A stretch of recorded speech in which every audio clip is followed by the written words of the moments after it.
Perkenalkan, nama saya Grace Tampugulon. Pada kesempatan kali ini saya akan membahas tentang aktiva tidak berwujud dan kewajiban jangka pendek dalam akuntansi pajak. Yang pertama yang akan kita bahas yaitu aktiva tidak berwujud.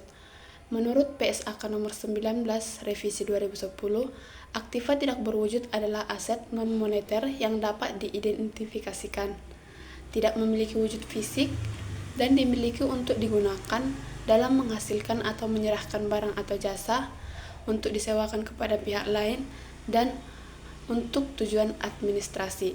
Dapat disimpulkan bahwa aktiva tidak berwujud ini, walaupun tidak memiliki wujud fisik, sangatlah penting bagi perusahaan. Contoh dari aktiva tidak berwujud ini yang pertama yaitu hak paten. Hak paten adalah hak eksklusif atas penemuan atau inovasi. Contohnya perusahaan farmasi yang memiliki hak paten atas obat tertentu. Yang kedua, hak cipta. Hak cipta adalah hak hukum yang bertujuan untuk melindungi hasil karya. Yang ketiga yaitu merek dagang atau brand. Merek dagang ini adalah nama atau simbol yang digunakan untuk membedakan produk atau jasa dari perusahaan. Yang keempat yaitu lisensi atau izin usaha. Lisensi atau izin usaha ini diberikan pemerintah kepada perusahaan untuk menjalankan usaha tertentu. Selanjutnya yaitu goodwill. Goodwill adalah nilai lebih yang dimiliki suatu perusahaan karena prestasi yang baik, loyalitas pelanggan, atau lokasi strategis. Selanjutnya yaitu perlakuan akuntansi dan perpajakan terhadap aktiva tidak berwujud. Yang pertama, perlakuan akuntansi. Menurut PSAK nomor 19, aktiva tidak berwujud diakui dalam laporan keuangan jika jelas dan menguntungkan bagi perusahaan di masa depan. Nilai awalnya diukur sebesar biaya perolehan pada saat pertama kali diakui.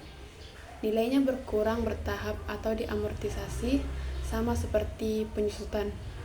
Dan jika nilainya turun drastis, maka dapat diakui sebagai kerugian.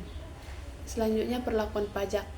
Menurut Undang-Undang PPh Pasal 11A, perlakuan pajak terhadap aktiva tidak berwujud yang pertama yaitu dapat diamortisasi sebagai biaya fiskal jika digunakan untuk menghasilkan pendapatan. Yang kedua, jangka waktu amortisasi ditetapkan berdasarkan kelompok aset, yaitu 4 tahun untuk hak cipta, hak paten, merek dagang, dan minimal 10 tahun untuk hak konsesi, izin usaha, serta pengelolaan sumber daya alam. Selanjutnya, metode amortisasi yang diperbolehkan ada 2 yaitu metode garis lurus dan juga saldo menurun. Selanjutnya, wajib memiliki dokumentasi lengkap atas perolehan aktiva tidak berwujud ini agar dapat diakui secara fiskal. Selanjutnya kita akan membahas tentang kewajiban jangka pendek. Kewajiban jangka pendek dalam akuntansi pajak merupakan utang atau kewajiban perusahaan yang harus dilunasi dalam jangka waktu 1 tahun atau 1 siklus operasi normal perusahaan. Kewajiban jangka pendek mencakup utang-utang yang timbul dalam operasional usaha yang diakui secara fiskal dan dapat mengurangi penghasilan kena pajak yang akan dibayarkan sepanjang memenuhi syarat tertentu berdasarkan ketentuan perpajakan. Karakteristik kewajiban jangka pendek yaitu jatuh tempo dalam waktu tidak lebih dari 12 bulan. Yang kedua, berkaitan dengan operasi normal perusahaan seperti utang usaha, biaya yang masih harus dibayar.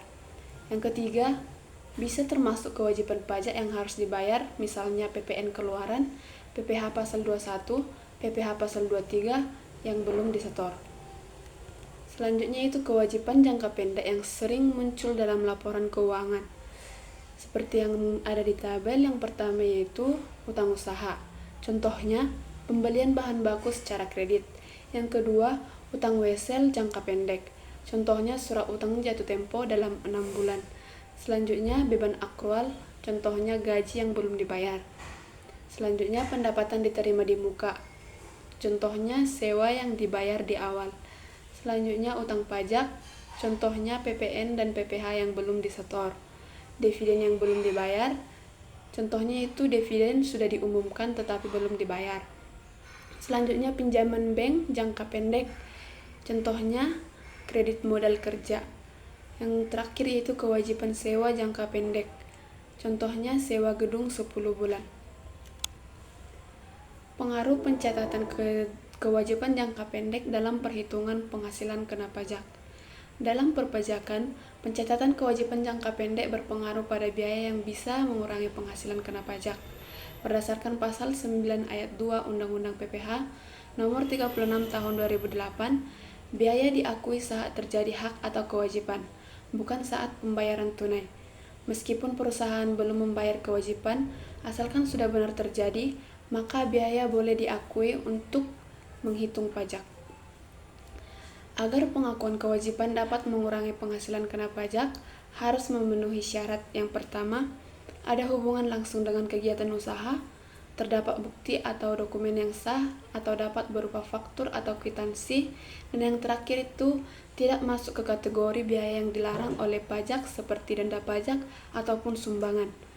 Jika tidak dicatat, maka perusahaan akan terkena risiko berupa: yang pertama, beban tidak diakui dalam perhitungan pajak; yang kedua, penghasilan kena pajak menjadi lebih besar; dan yang ketiga, pajak yang dibayar lebih besar.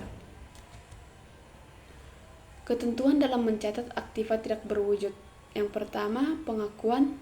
Ketentuan pajaknya harus memiliki bukti kepemilikan dan hak ekonomis yang jelas. Yang kedua, pengakuan biaya. Ketentuan pajak tidak disusutkan, tetapi diamortisasi atau dialokasikan biaya selama masa manfaatnya. Yang ketiga, masa amortisasi. Menurut ketentuan PMK nomor 248, masa manfaat aktiva tidak berwujud ditentukan 4 tahun, 8 tahun, 16 tahun, atau 20 tahun tergantung sifatnya. Yang keempat yaitu dasar perhitungan amortisasi. Berdasarkan harga perolehan termasuk biaya tambahan seperti biaya notaris dan pendaftaran. Selanjutnya, pengaruh terhadap pajak, yaitu beban amortisasi dapat mengurangi penghasilan kena pajak sepanjang benar-benar digunakan untuk kegiatan usaha. Selanjutnya, ketentuan dalam mencatat kewajiban jangka pendek. Yang pertama, pengakuan. Ketentuan pajaknya menggunakan basis akrual atau kewajiban diakui saat terjadi meskipun belum dibayar. Yang kedua, pengakuan biaya. Beban yang berkaitan dengan kewajiban boleh diakui sebagai pengurang penghasilan asal benar terjadi dan memiliki bukti yang mendukung. Yang ketiga, beban tidak diperbolehkan. Beban yang tidak berhubungan dengan usaha atau melanggar ketentuan tidak boleh dikurangkan. Contoh, utang pajak dan biaya penggunaan pribadi. Yang terakhir yaitu utang pajak.